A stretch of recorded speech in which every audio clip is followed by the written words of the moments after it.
සුබ දවසක් කියලා ගොඩාක් ආදරෙන් ඔයාව අදත් මගේ channel එකට පිළිගන්නවා. ඉතින් අදත් රසම රස බිස්කට් පුඩින් රෙසිපි එකක් තමයි ඔයාලට අරන් ආවේ. හායි. අද අපි බිස්කට් පුඩින් හදන්න යන්නේ. බිස්කට් පුඩින් හදන්න මොනවාද ඕනි වෙන්නේ කියලා බලමු. මුලින්ම අපිට ඕනි වෙනවා මෙන්න මේ මාරි බිස්කට්. බ්‍රෑන්ඩ් එක ප්‍රශ්නයක් නැහැ. ඕන විදිහක මාරි බිස්කට් එකක් අරගත්තා නම් හරි. වෙන බිස්කටුත් ගන්න පුළුවන්. හැබැයි මාරි බිස්කට් තමයි සාමාන්‍යයෙන් අපි පුඩින් එක හදන්න ගන්නේ. ඊට පස්සේ අපිට ඕන වෙනවා චොක්ලට් පවුඩර්, කොකෝ පවුඩර් අපිට ඕන වෙනවා. ප්‍රමාණයක් මෙතනදී මම කියන්නේ නැහැ. මොකද එක එකනා හදන ප්‍රමාණ වෙනස්නේ. එතකොට මේක අපේ අයිසින් එකට තමයි මේක අරගන්නේ. අයිසින් එකේ හොඳ පාටක් රසක් එන ප්‍රමාණයකට චොක්ලට් පවුඩර් එහෙම නැත්නම් කොකෝ පවුඩර් එකතු කරගත්තාම ඇති. ඊට පස්සේ අයිසින් සුගර් අවශ්‍ය වෙනවා. ඊට පස්සේ බටර් ඕන වෙනවා. එහෙම නැත්නම් මාගරින් මම අද අරගත්තේ මෙඩෝලේ.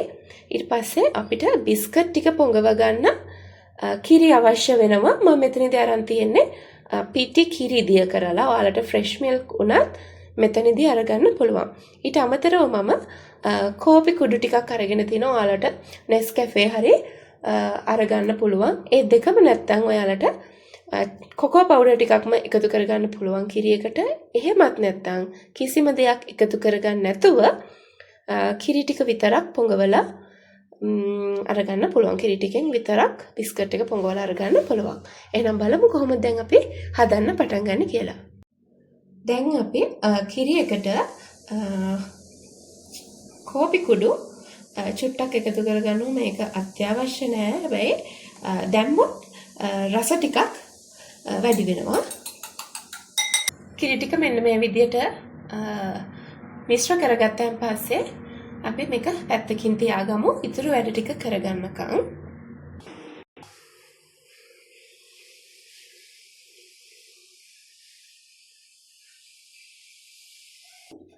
මේකට අපි බටර් ටිකක් ගාගෙන ලෑස්ති කරගමු.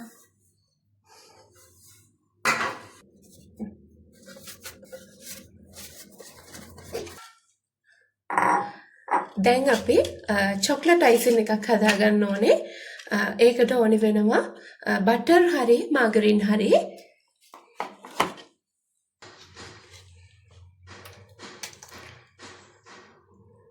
මම මෙතනදී මාගරින් ග්‍රෑම් 50ක් විතර එකතු කරගන්නවා. ඉවරයි. මේකට ඔයාලට බීටර් එකක් පාවිච්චි කරන්නත් පුළුවන්. එහෙමනොත් ගොඩක් ලේසි. නමුත් කාමර උෂ්ණත්වයේ තියෙන බටර් නම් මාගරින් නම් ඔයා අරගන්නේ මෙන්න මේ විදිහට පහසුවෙන්ම මේ ටික ස්පැචුලා එකකින් හරි හැන්දකින් හරි කලවම් කරලා හදාගන්න පුළුවන්. මේ එකතු කරන්න යන්නේ අයිසින් සුගර්. මෙතන අයිසින් සුගර් ග්‍රෑම් 150ක විතර ප්‍රමාණයක් තියෙනවා.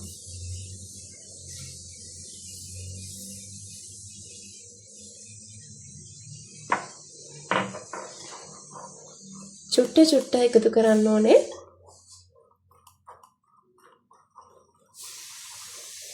මේ විදිහට සේරම අයිසින් සුගර් ටික දාලා අපි හොඳ ස්මූත් එකට අයිසින් එකක් හදාගත්තා. මේක ගොඩාක් ඝනකමට ගන්න එපා. එහෙම වුණොත් ඔයාට බිස්කට් වල තවර ගද්දී චුට්ටක් අපහසු වෙන්න පුළුවන්.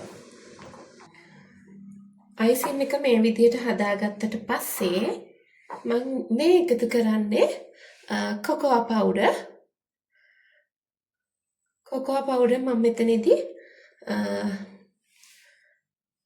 තේ හැන්දක් විතර එකතු කරගත්තා. ඒ ටිකත් හොඳට අයිසින් එකත් එක්ක මිශ්‍ර කරගෙන චොක්ලට් අයිසින් එකක් අපි හදාගන්න ඕනේ. කියන්න ඕනේ ඔයාට ගත්තු අයිසින් ප්‍රමාණය, එහෙම අයිසින් සුගර් ප්‍රමාණය, එහෙම නැත්නම් කොකෝ පවුඩර් දැම්මට පස්සේ මෙන්න මේ විදිහට චුට්ටක් අයිසින් එක ගන්න ගතියක් එනවනම් ඔයාට පුළුවන් ෆ්‍රෙෂ් මිල්ක් හරි පිටි කිරි හරි චුට්ටක් එකතු කරලා නැවත අපේ අර තිබිච්ච මට්ටමට පදමට අරගන්න.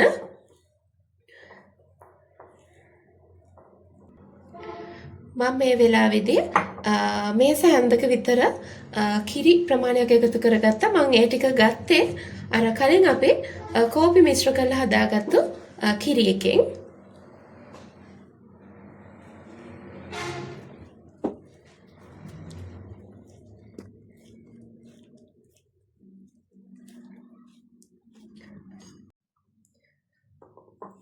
මෙන්න මේ වගේ අපි ස්මූත් චොක්ලට් අයිසින් එකක් මේ වෙලාවේ හදාගෙන තියෙනවා. දැන් අපිට පුඩින් එක හදාගන්න තමයි තියෙන්නේ.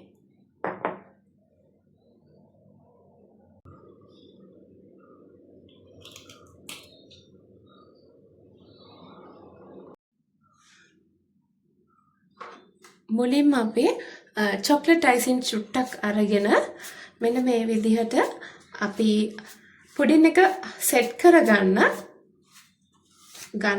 භාජනයේ එහෙම නැත්නම් ට්‍රේ එකේ මෙන්න මේ විදිහට පොඩ්ඩක් අතුර ගන්න ඕනේ අයිසින්. මෙන්න මේ වගේ.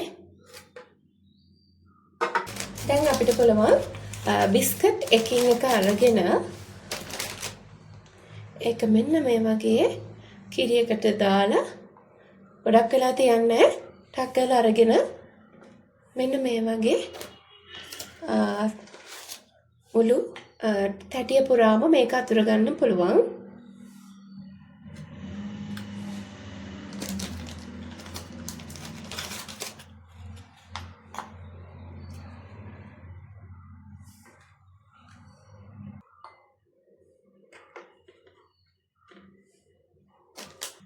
මෙන්න මේ වගේ අයින් කෑලි වලට ඔයගලන්ට පුළුවන් බිස්කට් දෙකට තුනට කඩලා එකතු කරගන්න.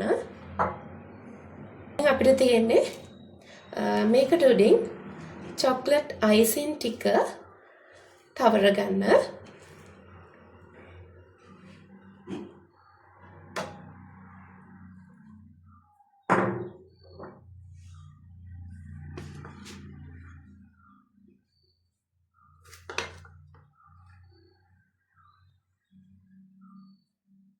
මෙන්න මේ විදිහට අපිට පුළුවන් සම්පූර්ණයෙන්ම චොක්ලට් අයිසින් වලින් මේ බිස්කට් තට්ටුව වහගන්න.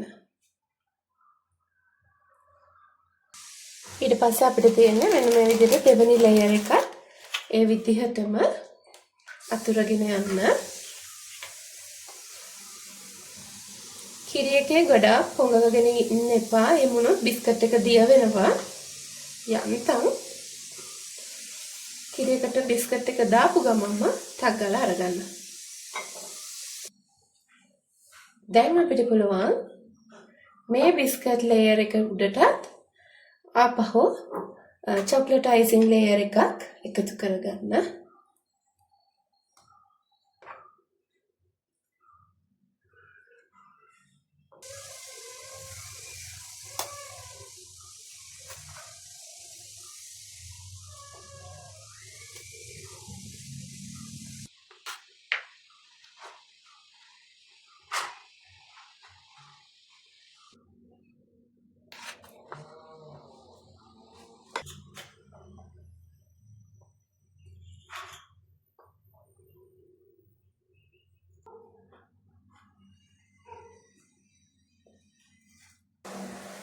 ඔන්න ඉතින් මං සේරම බිස්කට් ලේයර්ස් ටික මෙන්න මේ විදිහට හදාගත්තා. උඩ ලේයර් එක ඔයාලට මීට වඩා ෆිනිෂින් කරගන්න තව අයිසින් එකතු කරගන්න පුළුවන්. හැබැයි මම එහෙම එකතු කරගන්නේ නැහැ. මොකද ලේයර්ස් 4කට අයිසින් ආපු නිසා මට හිතෙනවා අයිසින් ඒ කියන්නේ පැණි රහ ගොඩාක් වැඩියි කියලා මම එකතු කරේ නැහැ. ඔයාලට ඒ වුණාට එහෙම කරන්න අවශ්‍ය නැහැ. තව අයිසින් ටිකක් දාලා උඩ හරි ලස්සනට නීට් කරගන්න පුළුවන්. මේකට ඔයාලට චොක්ලට් එකක් දිය කරලා උනත් උඩින් වක් කරගන්න පුළුවන්. මම මේ කරන්නේ බිස්කට්ම ටිකක් කුඩු කරලා මෙන්න මේ විදිහට උඩින් අතුර ගන්නවා.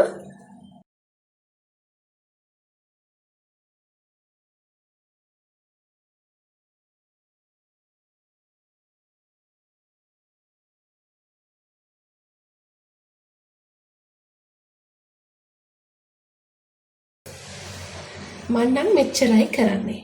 දැන් ඔයාට තේරෙන්නේ මේක උඩින් පොලිතින් එකකින් වහලා පැය 3-4ක් හොඳට සෙට් වෙන ෆ්‍රිජ් එකේ තියාගන්න එක. එහෙනම් ෆ්‍රිජ් එකේ දාලා සෙට් වුණාට පස්සේ කොහොමද කියලා අපි බලමු. ඔන්න ඉතින් පැය 2-3කට පස්සේ අපේ බිස්කට් පුඩින් එක දැන් හොඳට සෙට් වෙලා තියෙන්නේ. මෙන්න මේ විදිහට. අතරම තව ටිකක් කරලා තියන්න තිබ්බනම් හොඳයි කියලා හිතනවා. හැබැයි මම වීඩියෝ එක ඉවර කරන්න ඕනේ හින්දා මේක ෆ්‍රිජ් එකෙන් එළියට අරගෙන ආවා. අපි කෑල්ලක් කපලා බලමු කොහොමද මේක තියෙන්නේ කියලා.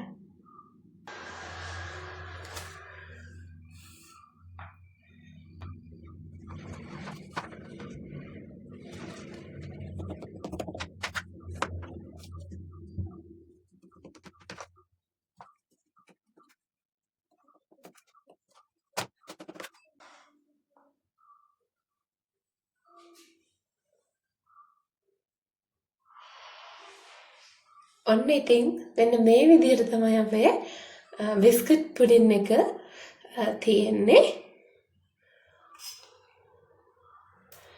මෙන්න මේ විදිහට